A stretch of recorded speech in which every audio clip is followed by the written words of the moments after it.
हमारा जो पिछला टॉपिक था उसमें हमने जाना कि कॉन्स्टिट्यूशन क्या होता है। अब देखते हैं कॉन्स्टिट्यूशन की क्या अथॉरिटी है।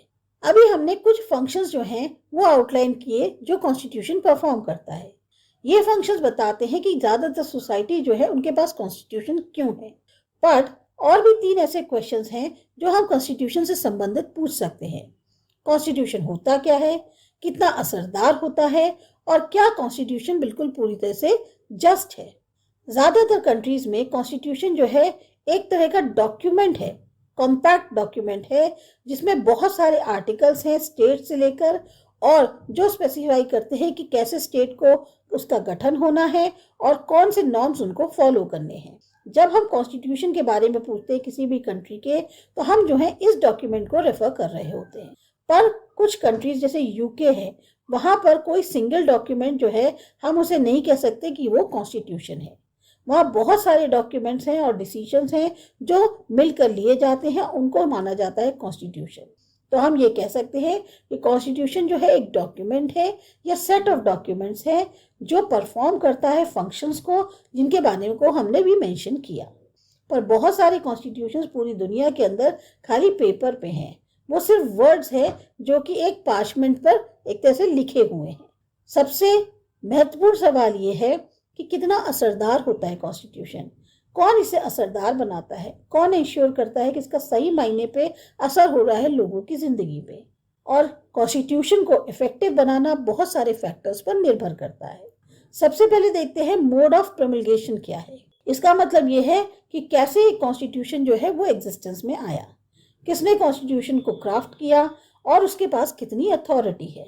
बहुत सारी कॉन्स्टिट्यूशंस में जो कॉन्स्टिट्यूशन है या बहुत सारी कंट्रीज में जो कॉन्स्टिट्यूशन है वो डिफंक्शनल रहता है, क्योंकि वो उनको मिलिट्री लीडर्स ने क्राफ्ट किया या उन लीडर्स ने जो बहुत ज़्यादा पॉपुलर नहीं थे और उनके पास इतनी ताकत नहीं थी, उनकी एबिलिटी नहीं थी कि वो लोगों को अपने साथ लेकर चल सके। सबसे सफल कॉन्स्टिट्यूशंस जो हैं इंडिया के जैसे, साउथ अफ्रीका या यूनाइटेड स्टेट्स के जैसे वो कॉन्स्टिट्यूशंस हैं जिनको कि क्रिएट किया गया था जो बड़े बड़े नेशनल मूवमेंट्स हुए उनके बाद। कुछ ग्रुप्स जो है नेपाल में वो ये चाहते हैं कि एबॉलिश कर दिया जाए, खत्म कर दिया जाए जो इंस्टीट्यूशन है मोनार्की का, और वहां पर रिपब्लिकन फॉर्म ऑफ गवर्नमेंट को लाया जाए। कुछ का ये मानना है कि ज्यादा अच्छा रहेगा कि जो हम लोग लिमिटेड मोनार्की है उसकी तरफ शिफ्ट हो जाए, इससे जो किंग का रोल है वो कम हो जाएगा।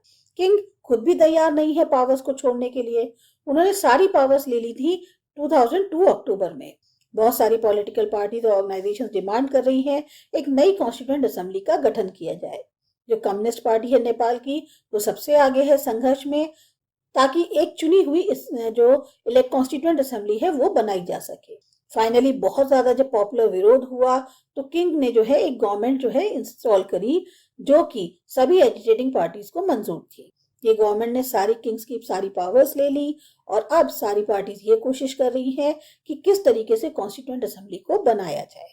फिर है टॉपिक की सब्सटैंटिव प्रोविजंस क्या है कॉन्स्टिट्यूशन। कोई भी सफल कॉन्स्टिट्यूशन का ये एक तरह से हॉलमार्क माना जाता है कि वो हर एक को समाज के अंदर कुछ रीजन प्रोवाइड करे कि वो जो है उसके प्रावधानों के अकॉर्डिंग आगे बढ़ सके। अब वो कॉन्स्टिट्यूशन जो अलाउ करता है परमानेंट मेजोरिटीज को कि वो जो है माइनॉरिटी ग्रुप्स का उत्पीड़न करें समाज के अंदर, जिससे माइनॉरिटीज के पास कोई रीजन नहीं है कि वो कॉन्स्टिट्यूशन के प्रावधान के अलोंग चल सकें, या वो कॉन्स्टिट्यूशन जो सिस्टमैटिक तौर पे फायदा देता है कुछ मेंबर्स को और दूसरों के एक्सपेंस पे, दूसरों के खर्चे पे, या सिस्टमैटिक तौर पे एक तरह से जो पावर है स्मॉल ग्रुप्स की सोसाइटी के अंदर उनके बीच में एक खाई खोद देता है, वो जो है सीज कर देता है जो कमांड एलिगेंस है उनको भी। अगर कोई ग्रुप ये मानता है कि उनकी आइडेंटिटी जो है वो अब एक तरह से उस पर आंच आई है, तो उनके पास कोई रीजन नहीं है कि वो कॉन्स्टिट्यूशन की बात को माने। कोई कॉन्स्टिट्यूशन अपने आप में परफेक्ट जस्टिस अचीव नहीं कर सकता, पर वो कन्विंस कर सकता है लोगों को कि वो प्रोवाइड करें फ्रेमवर्क ताकि जो बेसिक जस्टिस है उसको फॉलो किया जा सके। और ये जो है आपको एक तरह से थॉट एक्सपेरिमेंट करना होगा, अपने आप से सवाल करिए कि क्या कंटेंट होना चाहिए कुछ बेसिक रूल्स जो सोसाइटी के अंदर है उनका, ताकि वो जो है हर एक को एक रीजन दे सके कि वो उन सब जो भी आपके रूल्स हैं उनको फॉलो करें। जितना ज्यादा कॉन्स्टिट्यूशन प्रिजर्व करेगा फ्रीडम और इक्वालिटी हर एक मेंबर की अपनी सोसाइटी के अंदर, उतना ही ज्यादा वो सफल होगा। वैसे देखा जाए तो इंडियन कॉन्स्टिट्यूशन जो है उसको फॉर्मल तौर पर क्रिएट किया गया था कॉन्स्टिट्यूएंट असेंबली के द्वारा दिसंबर 1946 और नवंबर 1949 के बीच में। और इसका अपना एक बहुत लंबा इतिहास रहा है नेशनल मूवमेंट का, जिसमें एक एबिलिटी थी कि वो अलग अलग सेक्शंस जो हैं इंडियन सोसाइटी के उनके साथ लेकर चल सके। कॉन्स्टिट्यूशन ने अब एक तरह से पाई बहुत ज्यादा लेजिटिमेसी इस फैक्ट से कि ये लोगों द्वारा जो है देखा जा रहा था, जो खुद जो है बहुत ज्यादा पब्लिक एक क्रेडिबिलिटी होती है उसको एंजॉय कर रहे थे, जिनके पास ये कैपेसिटी थी कि वो नेगोशिएट कर सकते थे, कमांड कर सकते थे, जो भी हमारा एक क्रॉस सेक्शन है इतना बड़ा सोसाइटी का उसकी रिस्पेक्ट को। साथ ही साथ वो कन्विंस कर पाए लोगों को कि जो कॉन्स्टिट्यूशन है वो खाली एक इंस्ट्रूमेंट नहीं है कि जो उनकी पर्सनल पावर है उसको बढ़ाने के लिए। जो फाइनल डॉक्यूमेंट है वो रिफ्लेक्ट करता है हमारी एक नेशनल कंसेंसस उस समय की, यानी सहमति। कुछ कंट्रीज जो हैं उन्होंने अपने कॉन्स्टिट्यूशन को जो है एक फुल फ्लेज रेफरेंडम के तौर पे माना, जहां सब लोग जो है वोट करते हैं जब भी कॉन्स्टिट्यूशन चाहता है। इंडियन कॉन्स्टिट्यूशन कभी भी इस तरह के रेफरेंडम के लिए नहीं रहा, ना ही उसने कभी बहुत ज्यादा पब्लिक अथॉरिटी को जो है उसको लिया। इसका अपनी एक सहमति थी और बैकिंग थी लीडर्स की, जो खुद अपने आप में काफी पॉपुलर थे। कहने को कॉन्स्टिट्यूशन जो है वो किसी भी रेफरेंडम के लिए सब्जेक्टेड नहीं है, पर लोगों ने इसको अपना माना, जो भी प्रावधान किए गए थे उनको अपनाकर। इसीलिए जो लोगों की अथॉरिटी है उसके कारण कॉन्स्टिट्यूशन को जो है मदद मिलती है कि वो अपने जो अलग अलग हिस्से हैं उसके एक तरह से जो प्रोस्पेक्ट्स हैं उसकी सक्सेस के, उसको सफल होने में एक तरह से देखा जाए तो लोगों की अथॉरिटी देखने को मिलती है। अब एक बहस हुई थी कॉन्स्टिट्यूशन को नेपाल में बनाने की। कॉन्स्टिट्यूशन बनाना कभी भी आसान या एक बहुत ही सरल काम नहीं रहा है। नेपाल इसका एग्जाम्पल है, जहां कॉन्स्टिट्यूशन बनाना एक बहुत ही कॉम्प्लिकेटेड कह सकते हैं प्रक्रिया थी। 1948 में नेपाल के 5 कॉन्स्टिट्यूशन थे।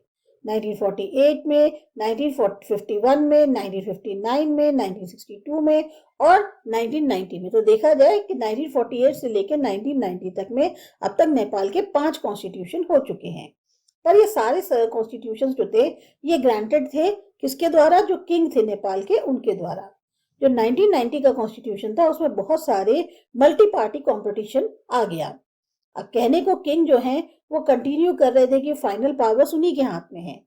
पिछले 10 सालों से नेपाल जो है एक तरह से जूझ रहा है मिलिटेंट जो पॉलिटिकल एजिटेशंस होती हैं, क्योंकि वो ये चाह रहा है कि जो गवर्नमेंट है कंट्री की उसको दोबारा से रिस्ट्रक्चर किया जाए। और मेन इशू जो है वो रोल है राजा का कॉन्स्टिट्यूशन में नेपाल के अंदर। क्या कॉन्स्टिट्यूशन जो है इंडियन कॉन्स्टिट्यूशन सही मायने में हर एक को एक रीजन देता है कि वो उसकी जो बड़ी ब्रॉड आउटलाइंस है उनको उनके अकॉर्डिंग चले? इस बुक को पढ़ने के बाद सवाल का जवाब देना आसान होगा। अब देखते हैं बैलेंस्ड इंस्टीट्यूशनल डिजाइन क्या है। कॉन्स्टिट्यूशंस जो है वो ज्यादातर सबवर्टेड होते हैं, लोगों के द्वारा नहीं बल्कि छोटे छोटे ग्रुप्स के द्वारा, जो चाहते हैं कि हमारी खुद की पावर जो है वो ज्यादा हो। जो सही बने हुए कॉन्स्टिट्यूशंस होते हैं, सही तरीके से जो इनको फ्रेम किया जाता है, वो क्या करते हैं, सोसाइटी में जो पावर है उसको समझदारी से टुकड़े टुकड़े करते हैं, ताकि कोई भी सिंगल ग्रुप जो है वो कॉन्स्टिट्यूशन को सबवर्ट ना कर पाए। एक इसी तरीके की इंटेलिजेंट डिजाइनिंग जो कॉन्स्टिट्यूशन की है वो ये है कि कोई भी सिंगल इंस्टीट्यूशन जो है उसके हाथ में पावर की मोनोपोली ना आए। और ये कैसे किया जाता है? जब पावर्स को हम बांट देते हैं अलग अलग इंस्टीट्यूशंस में। अब इंडियन कॉन्स्टिट्यूशन ने फॉर एग्जांपल हॉरिजॉन्टली तौर पे जो पावर फ्रेगमेंट्स हैं उनको अलग अलग इंस्टीट्यूशंस में बांट दिया है, जैसे लेजिस्लेटिव, एग्जीक्यूटिव और जुडिशरी, और यहाँ तक कि इंडिपेंडेंट स्टैट्यूटरी बॉडीज जो हैं जैसे कि इलेक्शन कमीशन। इससे क्या होता है कि अगर एक इंस्टीट्यूशन सबवर्ट भी करना चाहेगा कॉन्स्टिट्यूशन को, तो दूसरा जो है उसके इन सारी चीजों को चेकआउट कर सकता है। एक इंटेलिजेंट सिस्टम जो है चेक्स और बैलेंसेस का, उससे सुविधा मिली है, तो इसी के कारण इंडियन कॉन्स्टिट्यूशन ने सफलता पाई है। एक और इम्पोर्टेंट पहलू है इंटेलिजेंट इंस्टीट्यूशनल डिजाइन का, कि कॉन्स्टिट्यूशन जो है एक बैलेंस बना के रख सकता है कुछ वैल्यूज के बीच में, नॉर्म्स और प्रोसीजर्स के बीच में, अथॉरिटेटिव के तौर पे, और वहीं उसी वक्त जो है अलाउ कर सकता है एक फ्लेक्सिबिलिटी उसके काम को करने में, ताकि अगर बाई चांस सर्कमस्टेंसेस या जरूरत है उसके अकॉर्डिंग उसमें बदलाव किए जा सके। अगर कॉन्स्टिट्यूशन बहुत ज्यादा रिजिड होगा तो वो चेंज के वेट के अंदर टूट जाएगा, और कॉन्स्टिट्यूशन अगर बहुत ज्यादा फ्लेक्सिबल होगा तो वो ना तो सिक्योरिटी देगा ना पहचान देगा लोगों को। जो सफल कॉन्स्टिट्यूशंस होते हैं वो बैलेंस बना कर रखते हैं, कोर वैल्यूज को प्रिजर्व करके रखते हैं और वहीं पर अपनाते हैं कि वो जो है नई सर्कमस्टेंसेस के अकॉर्डिंग अडेप्ट कर लें। जो हमारे यहाँ के इंडियन कॉन्स्टिट्यूशन के मेकर्स थे उनकी समझदारी आपको देखने को मिलेगी जब आप पढ़ेंगे जो 9th चैप्टर है constitution as a living document. उसमें इंडियन कॉन्स्टिट्यूशन को एक लिविंग डॉक्यूमेंट के तौर पे बताया गया है। जो पॉसिबिलिटी है प्रावधान को चेंज करने की या जो लिमिट है ऐसी चेंजेस पे, उनके बीच में एक बैलेंस बनाने से जो कॉन्स्टिट्यूशन है उसने इंश्योर किया कि वो सरवाइव कर पाएगा एक ऐसा डॉक्यूमेंट के तौर पे जो लोगों द्वारा रिस्पेक्ट किया जाता है। ये अरेंजमेंट ये भी इंश्योर करता है कि कोई भी सेक्शन या कोई भी ग्रुप अपने खुद के उससे कॉन्स्टिट्यूशन को नुकसान नहीं पहुंचा सकता। तो इस चीज को पहचानने में कि क्या एक कॉन्स्टिट्यूशन जो है उसके पास अथॉरिटी है, तो उसके लिए आप अपने से पूछ सकते हैं 3 सवाल। जिन लोगों ने इस कॉन्स्टिट्यूशन को इनेक्ट किया क्या वो क्रेडिबल थे, विश्वास करने योग्य थे? ये क्वेश्चन का जवाब जो है आपको मिलेगा जो बाकी पार्ट्स हैं चैप्टर के उनमें। दूसरा, क्या ये कॉन्स्टिट्यूशन इंश्योर करता है कि पावर जो है वो इंटेलिजेंट तौर पर ऑर्गेनाइज करी गई? तो इतना आसान नहीं था किसी भी ग्रुप के लिए कि वो जो है कॉन्स्टिट्यूशन को डैमेज कर पाए। और सबसे इम्पोर्टेंट ये है कि क्या कॉन्स्टिट्यूशन जो है हर एक को कुछ रीजन देता है कि वो उसके साथ चल सके? तो पूरी बुक जो है इसमें इसी सवाल के ऊपर ही है। क्या कॉन्स्टिट्यूशन एक सेंटर है लोगों के होप्स और एस्पिरेशंस का? जो एबिलिटी है कॉन्स्टिट्यूशन की वो कमांड कर सके, एक तरह से जो वॉलंटरी तौर पे समर्थन है लोगों का जो डिपेंड करता है कुछ हद तक कि क्या कॉन्स्टिट्यूशन जस्ट है, क्या प्रिंसिपल्स हैं जस्टिस के जो कि कॉन्स्टिट्यूशन के अंतर्गत आते हैं। तो जो लास्ट चैप्टर है इस बुक का वो आपको इन सब चीजों के सवाल के जवाब देगा। अब हमारा इंडियन कॉन्स्टिट्यूशन बना कैसे था? सबसे पहले ये देखते हैं कि हमारा इंडियन कॉन्स्टिट्यूशन बना कैसे। पहले क्या था, फॉर्मल तौर पे जो कॉन्स्टिट्यूशन जो है उसको बनाया गया था कॉन्स्टिट्यूएंट असेंबली के द्वारा, जो कि चुनी गई थी एक अनडिवाइडेड इंडिया के टाइम पे। उसकी पहली मीटिंग हुई थी 9 दिसंबर 1946 को और रीअसेंबल हुए कॉन्स्टिट्यूएंट असेंबली के तौर पर डिवाइडेड इंडिया के लिए 14 अगस्त 1947 में। उसके मेंबर्स जो चुने गए थे वो इनडायरेक्ट इलेक्शन के थ्रू चुने गए थे। जो मेंबर्स थे प्रोविंशियल लेजिस्लेटिव असेंबलीज के जो कि एस्टैब्लिश करी गई थी 1935 में, उनके द्वारा वो चुने गए थे। कॉन्स्टिट्यूएंट असेंबली में जो है जो एक तरह से बनाई गई वो उन लाइन्स के अकॉर्डिंग थी, उस प्लान के अकॉर्डिंग थी जो कि प्रपोज किया गया था कमेटी जो ब्रिटिश कैबिनेट की थी, जिसको कि कैबिनेट मिशन का नाम दिया गया था। इस प्लान के अकॉर्डिंग हर प्रोविंस या हर प्रिंसली स्टेट या जो ग्रुप ऑफ स्टेट्स हैं उनको अलॉट करी जाएंगी सीट्स जो भी उनकी पॉपुलेशन है उसके प्रपोर्शन में, और उसका जो रेशियो होगा वो 1:10,100,000 होगा। नतीजा क्या हुआ, जो प्रोविंसेस थी उनको इलेक्ट करने पड़े 292 मेंबर्स, जबकि जो प्रिंसली स्टेट्स थे उनको अलॉट की गई मिनिमम 93 सीट्स। जो हर प्रोविंस में सीट्स थी वो डिस्ट्रीब्यूट करी गई 3 मेन कम्युनिटीज में, मुस्लिम, सिख्स और जनरल, जैसी भी उनकी पॉपुलेशन थी उसके अनुसार। हर एक मेंबर जो कम्युनिटी के थे प्रोविंशियल लेजिस्लेटिव असेंबली में वो अपना खुद का रिप्रेजेंटेटिव चुनते थे प्रोपोर्शनल रिप्रेजेंटेशन के मेथड से, जो कि एक सिंगल ट्रांसफरेबल वोट से होता है। ये जो मेथड ऑफ सिलेक्शन का था खासतौर से उस केस में जो रिप्रेजेंटेटिव थे प्रिंसली स्टेट्स के, वो जो है कंसल्टेशन से किया जाता था। जो पहला सेक्शन था हमारा वो डिस्कस करता है वो 3 फैक्टर्स जिसके कारण कॉन्स्टिट्यूशन असरदार हुआ और उसकी इज्जत है। अब किस हद तक इंडियन कॉन्स्टिट्यूशन ने इस टेस्ट को पास किया, एक दिया हुआ है यहाँ पर article of faith. Constituent assembly जो फाइनली एग्जिस्टेंस में आई उससे बहुत पहले जो डिमांड थी ऐसी असेंबली के लिए वो उठ चुकी थी। इसको उठाया था डॉक्टर राजेंद्र प्रसाद ने अपने पहला एड्रेस जो चेयरमैन के तौर पे किया था कॉन्स्टिट्यूएंट असेंबली के, इंडिया के जो कॉन्स्टिट्यूएंट असेंबली थी 9 दिसंबर 1946 में। राजेंद्र प्रसाद ने कोट किया महात्मा गांधी को कि जैसे स्वराज जो है इसका मतलब हुआ कि जो विश है लोगों की उनको एक्सप्रेस किया जाए बिल्कुल ही फ्री चुने हुए रिप्रेजेंटेटिव्स के तौर पे।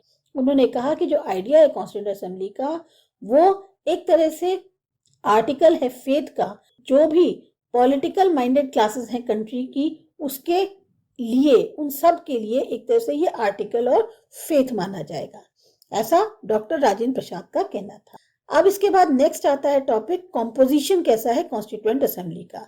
ये करते हैं अगले वीडियो में।